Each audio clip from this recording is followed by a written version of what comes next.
নমস্কার, সবাইকে স্বাগত জানাচ্ছি এখনকার অনুষ্ঠানে। এবং যার অনুষ্ঠান তার জন্য মানুষ বসে থাকেন একটি কারণে, সফলতা তার হাত দিয়ে আসে। অবশ্যই সরাসরি হাত থেকে সুভাষ শাস্ত্রী, স্বাগত সুভাষদাকে আমাদের অনুষ্ঠানে আসার জন্য।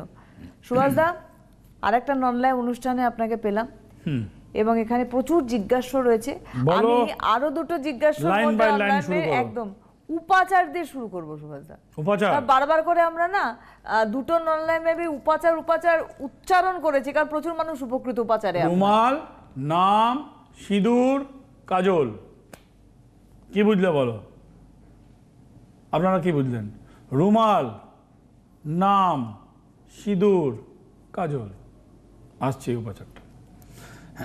এটা ঠিক উপাচার নয়, এটা কারোর জন্য প্রয়োগ করা পার্টিকুলার।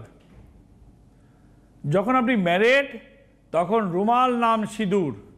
যখন আপনি আনম্যারেড তখন রুমাল, নাম আর কাজল। আরে বাহ, কাজলের স্টিক। এইটা তো খুব ভালো ভাগ করলেন। হ্যাঁ, এটা তো খুব ভালো ভাগ করলেন। যারা উপাচার করছেন তারা কিন্তু রিলেট করছেন জিনিসটা। কারেক্ট, ওয়াই নট, বলতেই হবে। যখন উপাচার বলি, হিন্দুদের জন্য বলি, আমি মুসলমান ভাই বোনদের কথাও মাথায় রাখি। ভাই আমি শিবরাত্রি বললে বলি, ভাই শুক্রবার পড়লে ভালো দিন পড়েছে, ইউ ক্যান গো মসজিদ অ্যান্ড আল্লাহকে কল করুন। আপনার আল্লাহ আর আমার শিব তো থাকে একই জায়গায়, বাস আমরা নিচে শুধু মারপিট করছি, গোল গোল করে ঘুরছি। আমার এই অনুষ্ঠান শুনছে বাংলাদেশের ঘরে ঘরে ভাই বোনেরা, তারা মেনটেন করে। আমি জানি বাংলাদেশ থেকে টাকা পাঠানোর সিস্টেম নেই, পাশের রাজ্য কয়েক ঘন্টায় বর্ডার পাস হয়ে চলে যাওয়া যায়, কিন্তু টাকা পাঠানোর পথ নাই।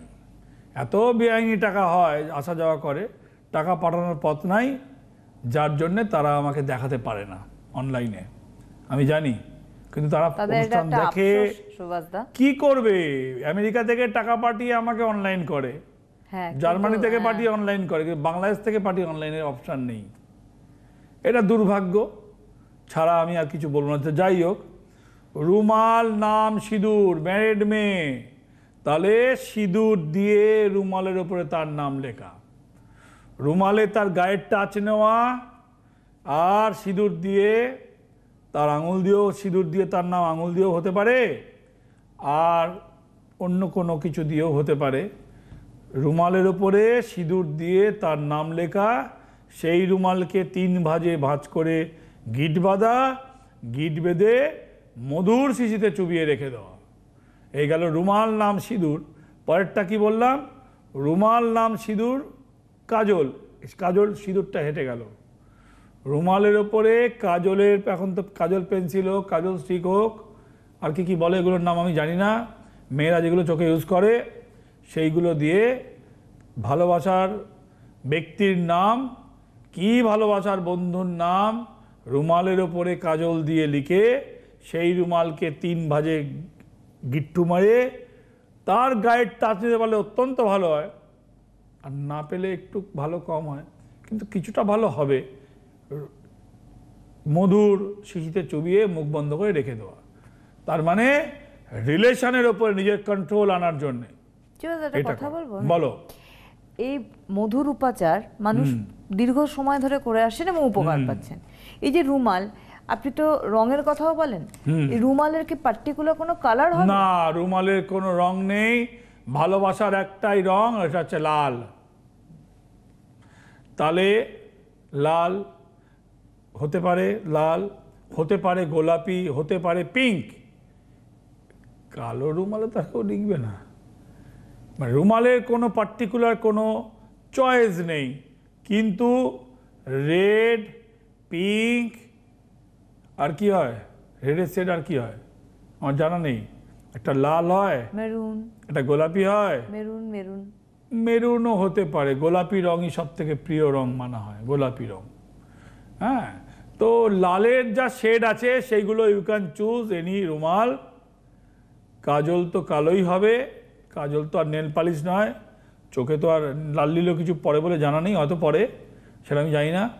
কালো কাজল দিয়েই লিখতে হবে, 3টে গিট মারা, তার গায়ের টাচ, রুমালের টাচ হয় আগে নেওয়া, নয় নাম লেখার পরে নেওয়া, মধুর শিশিতে চুবিয়ে রেখে দেওয়া।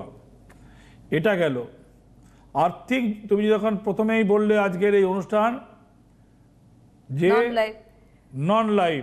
একদম। তার মানে কমপ্লিট যারা টিভির ওখান থেকে শুনছেন, কি কমপ্লিট যারা বিভিন্ন ছোট ছোট আমি জিনিস বলবো। ওম শ্রীম ওম ওম শ্রীম ক্রিম নম, এক লাইনে। শ্রীম হচ্ছে কেতুর মন্ত্র, শ্রীম কথা হচ্ছে ধনকে আহ্বান করা। আর যদি এটাকে বড় করায় ওম শ্রীম ওম ক্রিম হ্রিম শ্রীম ক্রিম নমঃ, তাহলে এটা হচ্ছে ডবল লাইন হবে। কি হবে? এখানে আবার গুরুবে নমঃ যদি দীক্ষিত হন তাহলে গুরুবে নমঃ কথা উচ্চারণ হবে। নমঃ, নমঃ, নম নয়, নম নমঃ কি বলা হয়? নম নমঃ, নমর পরে যখন হয় ডবল নম হয়, নম নমঃ, এটা নম এইচ হবে লাগে একটা একটা। হ্যাঁ, তো এইটাকে জপ করতে পারেন বৃহস্পতিবার করে। লক্ষ্মীর পাঁচালি পড়ে যা কাজ হবে তার থেকে এখানে বেশি কাজ হবে। কেননা কুবের হচ্ছে লক্ষ্মীর সুপ্রিম, লক্ষ্মীকে আহ্বান করা হয় ধনের জন্যে, আর কুবের হচ্ছে লক্ষ্মীর যার আন্ডারে সে হচ্ছে কুবেরের বলে জকের ধন, কুবেরের ধন। হ্যাঁ, তো সেই জকের ধন কুবেরের ধন বড় মানিকে কন্ট্রোল করে কুবের, কুবেরের আন্ডারে হচ্ছে মা লক্ষ্মী। তো এইরকম বিভিন্ন জিনিস আছে। যদি অনেকে জিজ্ঞেস করে যে নিরামিষটা কী বারে খাওয়া উচিত, অনেকেই একটা নিরামিষ খাওয়ার একটা বার না বুঝে কেউ কেউ বেশি। আচ্ছা, নিরামিষটা মানতে হবে, প্রথমে দেখতে হবে আপনি কেন খাচ্ছেন। নিরামিষ খাওয়ার কি পার্টিকুলার কোনো কিছু আছে? আচ্ছা, ধরুন আপনি জানেন না, তবু বলেন সপ্তাহে একদিন নিরামিষ খেলে ভালো হয়, সে তো ভালো হয় বটেই। কোন দিন অর্ধেক লোক শনির ভয়ে শনিবারে নিরামিষ খায়। হ্যাঁ, শনিবার দে ডোন্ট নো কবে খাওয়া উচিত, কেন খাওয়া উচিত। Why I eat Saturday, why I maintain non veg veg Saturday, by they don't know, they don't have any idea. তাদের সেই জ্ঞান নেই যে কিবার খাওয়া উচিত, কিবার। শনিবার লোকের মুখে শুনে খাচ্ছে না। যদি আমাকে বলেন, আমাকে জিজ্ঞেস করেন যে I want choose a once in a week, সব কিছু আমি মাছ মাংস ত্যাগ করব, I only eat is a veg, তাহলে definitely you can choose a Thursday. বৃহস্পতিবারে নিরামিষ খাওয়া উচিত। কোথাও কোথাও কেউ কেউ মঙ্গলবারে করতে পারেন, কিন্তু যদি একটা দিন চুজ করতে হয়, দিস দ্য ভেরি মানে logical day why you eat veg Thursday. লক্ষ্মীর বার, লক্ষ্মীকে আহ্বান করার বার, এবং দেখুন সপ্তাহের মিডিলে পড়ে, সপ্তাহের মিডিলে পড়ে, এবং বৃহস্পতির গ্রহ বৃহস্পতির মানে গুরুবার, আর দুই হচ্ছে যে ওটা মা লক্ষ্মীর বার। মা লক্ষ্মী মানে কোজাগরী লক্ষ্মীর বার, কোনো গ্রহের বার নয়, দেবীর বার। আর শনিবার হচ্ছে গ্রহের বার, গ্রহের ভরে আপনি বাঁচার জন্য নিরামিষ খাচ্ছেন। আমাকে বললে বলবো যদি একদিন চুজ করেন তাহলে বৃহস্পতিবার চুজ করেন। এবার আপনি যদি 3 দিন চুজ করেন, আপনি মঙ্গল বৃহস্পতি শনি করতে পারেন, অল্টারনেটিভ ডে পড়ছে। এর শুধু রিজনটা হচ্ছে অল্টারনেটিভ ডে এর জন্য, এর কোনো আলাদা কোনো রিজন নেই। মানে এটা বুঝতে পারলেন তো, আমরা অনেকে না বুঝে, অনেকে কি বেশিরভাগ না বুঝেই কিন্তু এই নিরামিষের জায়গাটা আমরা মেনটেন করি। কেন করছি কেউ জানি না। আজকে যেটা সুভাষদা বললেন সেটা কিন্তু পিছনে কারণ আছে। আপনারা যারা এখন দেখছেন, এই পরবর্তীকালে প্রোগ্রামটা রয়ে যাবে, অবশ্যই দেখবেন। দেখুন, মা কালীকে যদি ধরেন, একটা ঘরের কথা বলছি, আজকে অনুষ্ঠানটা একটু অন্যভাবে করছি আমি, মানে ফোন নেই তো, আর আমার নিজের কথাও কিছু বলার নেই, যা বলার আছে আপনাদের জন্য। সেটা হচ্ছে যে শোবার ঘরে, স্বামী স্ত্রী শোবার ঘরে মা কালী, উগ্রতারা, শ্মশান কালী কিংবা ঠাকুরের কোনো কিছু ওপেন রাখা উচিত নয়। বয়স্ক বুড়ো বুড়ি শুয়ে আছেন থাকলো, ইয়ং মেয়ে শুয়ে আছে থাকলো, স্বামী স্ত্রী শোয়ার ঘরে ঠাকুর থাকলে একটা ঘরেও তাকে ঢেকে রাখা উচিত। সম্পর্ক ভালো থাকার জন্যে বেডের প্রতিবিম্ব যাতে আয়নায় না পড়ে, আয়না যাতে বেডকে কভার না করে মাথায় রাখবেন। আয়না কী করে? রিফ্লেক্ট করে। গ্লাসের পেছনে পাড়া লাগিয়ে দিলে আয়না হয়ে যায়, রিফ্লেক্ট করে, অশুভ জিনিস কিন্তু রিফ্লেক্ট করে শোয়ার সময় স্বামী স্ত্রীর উপরে পড়তে পারে। ঠাকুরে যেমন ঢেকে রাখা উচিত, বেডরুমে খাট যদি আয়না কভার করে সেটা ঢেকে রাখা উচিত। যদি কোনো মাথার উপরে বিম পড়ে, বাস্তে তো বলে বিম, ক্রস বিম পড়লে, ধরুন বিমটা এরকম আর আপনি শুচ্ছেন এরকম, তাহলে ক্রস হয়ে গেল, হ্যাঁ, কিংবা বিমটা এরকম আর আপনি নিচে শুচ্ছেন এরকম, তাহলে ক্রস হয়ে গেল, অসুস্থতার লক্ষণ হবে। আপনি কি বাস্তু ভেঙে দেবেন? ফ্ল্যাটটাকে কি করবেন? ভেঙে চুরে ফেলে দেবেন, না পালিয়ে যাবেন? আমাদের যাবেন না। কাঁসার বাটি, কাঁসার থালা, ছোট বাটি কিংবা থালাকে ওই বিমে ওই ড্রিল মেশিন দিয়ে ফুটো করে না এরকম করে লাগিয়ে দেবেন, আপনার ওই ক্রস যে নেগেটিভ এনার্জিটা চলে যাবে। কাঁসার বাটি বা কাঁসার থালা, ওই ড্রিল মেশিন দিয়ে ফুটো করবেন, স্ক্রু দিয়ে ছোট্ট একটা কিছুকে ওই বিমে লাগিয়ে দেবেন, তার নিচে ক্রস করে শুলেও অসুবিধা হবে না। আলমারির দিক অলওয়েজ, আলমারির দিক উত্তর দিক হচ্ছে কুবেরের দিক। ভগবান যে শিবলিঙ্গ যে থাকে, যোনি মুখটাও কিন্তু উত্তর দিকে থাকে, কুবেরের দিকে। ওই দিকে আলমারিটা রাখতে পারলে অর্থ সঞ্চয় বেশি হয়। ধরুন আপনার আলমারির পজিশন উত্তর দিকে, মুখ নেই, ঘরে প্লেস করার জায়গা নেই, তাহলে ওই আলমারির মধ্যে ছোট্ট একটা স্কুল বাক্সের মতন ছোট পাওয়া যায়, টাকা পয়সা রাখার ওরকম কিনবেন, ওইটা রেখে ওইটাকে আলমারির যে একটা লকার থাকে, তো আলমারিতে তারা বল্ট মতন থাকে টাকা রাখার, ওর মধ্যে ওই বাক্সের মুখটা উত্তর দিক করে দেবে, তাহলেও আপনার কাজ হয়ে যাবে। মানে অর্থাৎ কি না, টাকা পয়সা যেখানটা ক্যাশ রাখবো আর কি, না, আমি বলতে চাইছি একটা আলমারির মধ্যে তো একটা হাফ জায়গা থাকে, আলাদা চাবি মারা, টাকা পয়সা রাখো, গয়না ফয়না রাখো, তো বাড়িতে রাখো তো। তাহলে আলমারির মুখ অন্যদিকে রয়েছে, আলমারি ঘোরানোর আর কোনো জায়গা নেই, তাহলে কি হবে? আলমারি যদি ঘোরানোর জায়গা না থাকে, তাহলে আপনাকে আলমারি ঘোরাতে হবে না। আপনি একটা ছোট একটা স্কুল বক্স কিনবেন, স্কুলের যেমন বাক্স হয়, বড় হয় তো, ছোট কিনবেন, কিনে ওর মধ্যে রেখে ওর মুখটা এরকম ওর মধ্যে ঘুরিয়ে দেবেন, তাহলেই হয়ে গেল আপনার উত্তর দিকে, আলমারির মুখ ঘোরাতে হবে না। এগুলো হলো ছোট ছোট দিক। প্রতিদিন যদি আপনার মনে হয় যে আপনার বাড়ির পাশে ফ্ল্যাটের মধ্যেই পাশাপাশি শত্রু অবস্থান করছে, আপনি শুকনো লঙ্কা আর ধুনো কিনে আনুন, শুকনো লঙ্কা আর ধুনো, কিন্তু কর্পূর বলছি না কিন্তু। তাহলে সেইটা আপনি কি করবেন, সন্ধেবেলা ধুনো জেলে একটা দুটো শুকনো লঙ্কার উপর দিয়ে দেবেন, ধুনো জেলে শুকনো লঙ্কা দিয়ে হাওয়া দেবেন। ভগবান গণেশের একটা পাথরের ছোট একটা কিনতে পারেন, একটা পাথরের ছোট একটা মূর্তি কিনতে পারেন, মানে বাবু হয়ে বসা গণেশ চলবে না, তাহলে সিংহাসনে বসা, পাটা রয়েছে এরকম, মানে পা যেখানে রয়েছে, পা যেখানে রয়েছে, মানে উঁচুতে বসে পাটা, আমি চেয়ারে বসে ধরুন পাটা আমার এরকম রয়েছে, তো ফুল ফ্রেমে রাখ, এরকম ডবলে রাখ, ধরুন আমার পাটা এরকম রয়েছে, তো এরকম গণেশ কেনা। বাবু হয়ে বসা গণেশ কিনলে তো পার হবে না, তাহলে কোলবন্ধ। এবার কি করতে হবে, এই যে গণেশটাকে একটা তামার বাটিতে রেখে দেবেন, মঙ্গলবার করে জল দেবেন, আর বুধবারে গণেশের বারে সেই জলটা বাটি থেকে দরজা কাপড় জানলায় ছিটিয়ে দেবেন, অশুভ এনার্জিটা থাকবে না। এক। দুই হচ্ছে যে আপনি ধরুন কোনো কাজে যাচ্ছেন, সব কাজে গিয়ে আপনার মানে কাজটা প্রথমে হুড় করে এগিয়ে যায়, পরে আর হয় না। ঘরে একটা ঘিয়ের প্রদীপ জ্বালবেন ভগবানের কাছে, ধরুন আপনি মুসলিম, তাহলেও আপনি প্রদীপ জ্বালবেন, আল্লাহর নাম করে জ্বালবেন, কোনো ভগবানের ছবি রাখতে হবে না, আল্লাহর নাম করে ঘিয়ের প্রদীপ জ্বালবেন। সেই প্রদীপের থেকে কোনো পাত্রে একটু ওপরে ধরবেন, দেখবেন একটা কালি উঠবে। ঘিয়ের প্রদীপের তো যে আগুনটা জ্বলছে, ওর উপরে যখন কোনো বাসন কিংবা কিছু একটা ধরবেন, ঠাকুরেরই বাসন, একটা কালি পড়বে, তো সেই কালির একটা টিপ নিজের কানের পেছনে লাগাবেন। কি বললাম, আবার রিপিট করছি, কোনো শুভ কাজে যাওয়ার আগে ঘরে একটা ঘিয়ের প্রদীপ জ্বালবেন। হিন্দু, মুসলিম, শিখ, ইসাই সবাই করতে পারে।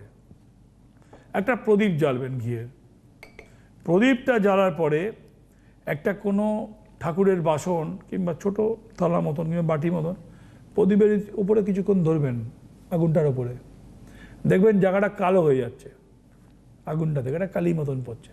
ওইখান থেকে একটুখানি নিয়ে বাঁ দিকের কানে লাগিয়ে দিয়ে যাবেন। আপনার কেটে যাওয়া কাজ কাটবে না, যে কাজগুলো কেটে যাচ্ছিল মুখের সামনে থেকে ছাড়বে না, কাটবে না। সাথে বহু আগে বলতাম, এই 93-94 বলতাম, এবং সিটিবিএনেও আমার যতদূর মনে পড়ে যে আমি 2000 সালের প্রথম দিকে 2001, 2, 3 এগুলো বলতাম, চুম্বক আর কাজ সাথে রাখবেন। চুম্বক আর কাজ কোনো ইন্টারভিউ যাওয়ার আগে কিংবা তার সামনে বাড়ার উপরে কিছুটা প্রভাব বিস্তার করার জন্যে চুম্বক আর কাজ সাথে রাখবেন একই মাপের। কি করে এক মাপ হবে? আগে একটা ম্যাগনেট জোগাড় করবেন, সেইটাকে ফটো টটো যারা বাঁধায় তাকে নিয়ে যাবেন, ওই কাঁচ থাকে, কাঁচ কাটা জিনিসও থাকে, মোটা কাঁচ, একটু ওই চুম্বকের মাপেই কেটে দেবে, টুক করে বাড়ি দেবে, পট করে বেরিয়ে আসবে, সাথে রাখবেন ওটাকে। বাস্তুতে যদি কোনো দোষ থাকে ফ্ল্যাট বাড়িতে বিশেষ করে, তাহলে আমি বলবো ভয়ের কোনো ব্যাপার নেই, ফ্ল্যাট বাড়ি চেঞ্জ করারও কোনো প্রয়োজন নেই। কিন্তু পুরনো বাস্তুতে যদি দোষ থাকে তাহলে কিন্তু কাটানো মুশকিল আছে। বিশেষ করে সেই বাড়ি যদি কোনো লোক ক্যান্সারে মারা যায়, নিখোঁজ হয়ে যায়, শুভ কাজ হচ্ছে, কেন কি ওই জমির নিচে বডি ছিল, হ্যাঁ জমিন জলা ছিল, কোনো জায়গায় বডি পোতা ছিল, ফিল আপ হয়ে পরে বাড়ি হয়ে গেছে। জলা জমি কিনেছে কি ডোবা কিনেছে, হাড়গোড় থাকলে কিন্তু সেই বাড়ির মহা সমস্যা, মানে রোগে শোকেই সব টাকা খেয়ে নেবে, রোগে মামলায়। মানে দেখুন, টাকা গেলে তো টাকা পাওয়া যায়, মানে পাওয়া যেতেও পারে, জান গেলে তো আর পাওয়া যাবে না। না, একদমই না, একদমই না, হ্যাঁ একদমই না। যদি মরেই যায় ক্যান্সারে, তাহলে আপনার আর কিসের টাকা? ফটোর সামনে টাকা সাজাতে হবে, তাহলে টাকার মালা ফটোয় পড়াতে হবে। মানে টাকা ছাড়া বাঁচা যায় না, কিন্তু টাকা গেলেও মানে জান থাকলে অপশান থাকবে। আলু ভাতে খেয়ে না খেয়ে পেটে গামছা দিয়ে বসেও কিছু অপশান থাকবে, কিন্তু ভাই জানি গেল তাহলে টাকা কা কোই কাম নেই, টাকা লেকে ভাগো, টাকা কি কাজ? তো বাস্তুর যে যদি কোনো দোষ থাকে, বাস্তুর দোষ খণ্ডনের জন্যে যমের প্রতিকার করতে হবে। যমের পুজোকে, যমরাজের পুজোও হয়, যমের পুজো জানে না অনেকে, যমের পুজো হয়। বাস্তু কালপুরুষের পুজো নিয়ে অনেক লোকে মাথা কামায় একটা দিক, কিন্তু না, বাস্তুর জন্যে যমের পুজো, বাস্তুর জন্যে মহালক্ষ্মীর পুজো, বাস্তুর জন্যে মহামায়ার পুজো, বাস্তুর জন্যে ধন্বন্তরীর পুজো। Who is Dhanvantari? Dhanvantari is a doctor of god, goddess. দেবতাদের ডাক্তারকে বলা হয় ধন্বন্তরী, ধন্বন্তরী, হিন্দিতে বলা হয় ধন্বন্তরী। তো মানুষের ডাক্তারকে তো ডাক্তার বলা হয়, দেবতাদের রোগ সারানোর জন্য ধন্বন্তরীর পুজো করা হয়। আর যমের পুজো, যমে শান্তি কেন হবে? বলে একটা কথা যে গুয়ে মাখলেও জমে ছাড়বে না, চান করি নিয়ে যাবে, চল তোকে তো টাইম হয়েছে। হ্যাঁ, তো সেই যমের পুজো করতে হবে, যমের শান্তি করতে হবে, অসময়ে যাতে আপনার যম যাতে এসে আপনাকে ধাওয়া না করে। মহালক্ষ্মী কি? 4 হাতের যে লক্ষ্মী। হ্যাঁ, বিষ্ণুর হাতে কি আছে? শঙ্খ চক্র গদা পদ্ম, 4 হাতে। তো মহালক্ষ্মীরও 4টে হাত। তো সেইখানে আপনাকে মহালক্ষ্মীর প্রতিকার দেব এই জন্যে, বাস্তুর জন্যে, যাতে অর্থ সংকটে অর্থ নাশ যাতে না হয়। তাহলে প্রথমে গেল যম, দ্বিতীয় নম্বরে আসবে ধন্বন্তরী, মানে ধন্বন্তরী বাংলায় যাকে বলা হচ্ছে, যাতে রোগ শোক না হয়। তৃতীয় হচ্ছে মহালক্ষ্মী, ওই যে বললাম বিষ্ণুর হাতে 4টে জিনিস থাকে, শঙ্খ চক্র গদা পদ্ম। তাহলে মহালক্ষ্মীর দিলে কী হবে? বাড়ির বাস্তু আয় পায় থাকবে। চতুর্থ হচ্ছে মহামায়া। তো মহামায়া কি? মহামায়া হচ্ছে শত্রুতা থেকে আপনাকে রক্ষা করবে, এনিমি প্রবলেম। বলে মারোয়াড়ি এবং গুজরাটি কমিউনিটির মধ্যে I have a lot of client is non Bengali base, তারা না ফট করে বাড়ি কেনে না, দেখবেন কেনে না, না ফট করে বাড়ি কেনে না। লোকে বলে ওদেরকে, ওরা হচ্ছে বানিয়া, মানে বিজনেসম্যান খুব বড়, বাড়ি ইনভেস্টার না করে ভাড়া নিয়ে থাকে। আদত ব্যাপারটা কিন্তু তা নয়। তাহলে হ্যাঁ, ওরা জানে একটা বাস্তু কিনে অশুভ বাস্তু হলে আমার ব্যবসা চৌপাট হয়ে যাবে। আগে কিছুদিন ভাড়া থেকে দেখি আমার সাইটটা ভালো আছে কি না, then I can think buy or not, ও বাই বাবা, or not. But Bengali community উল্টোটা নয়। শ্লোক আছে, বাঙালির বাড়ি, পাঞ্জাবির গাড়ি, মুসলমানের হাড়ি আর মারোয়াড়ির শাড়ি। তো বাড়ি জীবনে তো একবারই হয়। ওই যে বলছে কি একটা বিজ্ঞাপনে, বাড়ি একবারই হয়, ওই বাড়িতে থেকে মরলে তুই থাকবি? কখনোই না। সিমেন্টের অ্যাডে বলছে বাড়ি তো একবারই হয়। আরে বাড়ি তো একবারই হয়, জান তো একবারই, জানো তো একবারই যায়। বাড়ি তো দুবারও হতে পারে একটা মানুষের জীবনে। হ্যাঁ, হতে কি পারে, হতে পারে। জান তো আর দুবার নেই আয় না। একবারই, হ্যাঁ, একবারই। তাহলে আপনার যদি বাড়ি শ্যুট করছে না, বাড়ি ছেড়ে দিন, ফ্ল্যাটে যাব, ভালোভাবে বাঁচতো। তো আমার উদ্দেশ্যটা কি? বাড়িতে থেকে কুড়ে কুড়ে খেয়ে আমাকে মরবো না আমি ভালোভাবে বাঁচবো? বলছে বাড়ি তো একবারই হয়। বাড়ি দুবারও হতে পারে, বিয়ে 4-3বারও হতে পারে, জান একবারই যাবে। হ্যাঁ, বিয়ে 3বারও হতে পারে, বাড়ি দুবারও হতে পারে। বেঁচে কিনে আবার যে ভাই আমার ভালো লাগছে না, আমি অন্য জায়গায় দাম পেয়ে গেছি, আমি ফ্ল্যাটে যাবো। ভাই কিন্তু জান তো একবারই যেতে পারে, ভাই জান তো আর রিটার্ন আসবে না। ওই জন্যে বলছি যে বাস্তুর দোষ থাকলে, পুরনো বাড়ির দোষ থাকলে 4টে প্রতিকার করতে হবে। মিডিয়াম পয়সাতেও পসিবল, নট দ্যাট কি big money you can spend the big money, not that. সামর্থ্য অনুযায়ী হয়। 4টেকে একত্রিতও হয়, 4টেকে ভেঙে তাহলে খরচা বেড়ে যায়। 4টে যখন ইন্ডিভিজুয়াল রেমেডিজ হবে, জমের হবে, ধন্বন্তরী হবে, মহালক্ষ্মীর ময়ামার হবে, কস্টিং বেড়ে যাবে। কিন্তু যাদের কস্টিং কম, তারা কি করবে? সত্যি অত টাকা খরচা করতে পারছে না, তারাকে 4টেকে অ্যাসেম্বল করে দিলেও খরচাটা 4 ভাগের 1 ভাগ, 1/4 হয়ে গেল। এফেক্ট হবে মোটামুটি, খারাপ না, ভালোই থাকবেন, অ্যাসিওর করতে পারি আমি, ভালো থাকবেন। ওই নন বেঙ্গলিরা পট করে কেনে না, বলে धंधा कैसे चलेगा पहले उसको सोचो, धंधा में पैसा आएगा तो फिर मकान खरीद लेगा। मकान खरीदना कौन सा बड़ी बात है? अगर पैसा থাকলে তো জান গেলে তো আর আসবে না ভাই। জান যাওয়া যাতে না হয়, পুরনো পচা কথাটা ইউজ করলাম, ইজ এ ভেরি কনসাসলি, পচা বাস্তুতে আপনার জীবনই চলে যাবে, আপনার জীবনই চলে যাবে।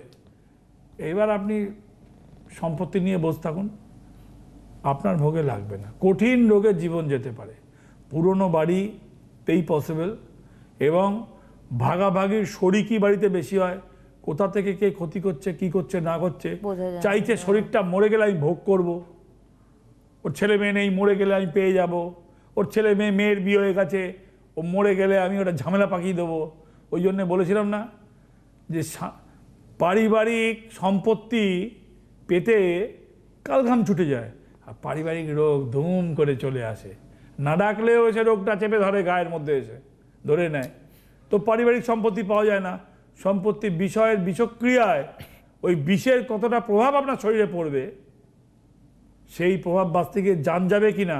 বহু লোকের জান চলে গেছে, আমার দেখা, বহু মানুষের জান চলে গেছে।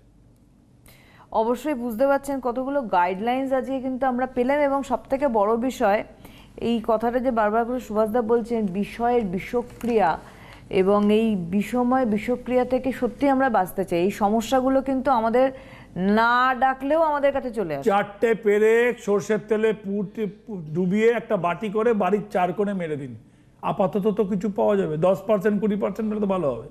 2 ইঞ্চি পেরেক 4টে সর্ষের তেলে ডুবিয়ে রাখবেন একদিন, পরের দিন ড্রিল মেশিন দিয়ে ফুটো করে আপনার এরিয়া 4 কোণে মেরে দিন। কিছুটা যদি রিলিফ পেতে পারেন আপনি, ইউ ক্যান ডু। অবশ্যই আরেকটি উপাচার আমরা শুনলাম, আজকে উপাচার দিয়ে শুরু করেছিলাম আমরা সুভাষদা, আজকে শেষ করলাম অনুষ্ঠান কিন্তু একটা গুরুত্বপূর্ণ উপাচার দিয়ে, এবং এটা রয়ে গেলে ইউটিউবে। অবশ্যই আমরা আগামী দিনে আরো অনেক আলোচনা করব, কারণ সুভাষদার সঙ্গে আরো অনেক কিছু আমরা জানবো সুভাষদার কাছ থেকে। অনেক ধন্যবাদ জানাবো সুভাষদাকে, ধন্যবাদ আপনাদের জানাই, নমস্কার। জ্যোতিষ হলো বেদের অঙ্গ, আর সুভাষ শাস্ত্রীর কথা জ্যোতিষ জগতে বেদ বাক্য।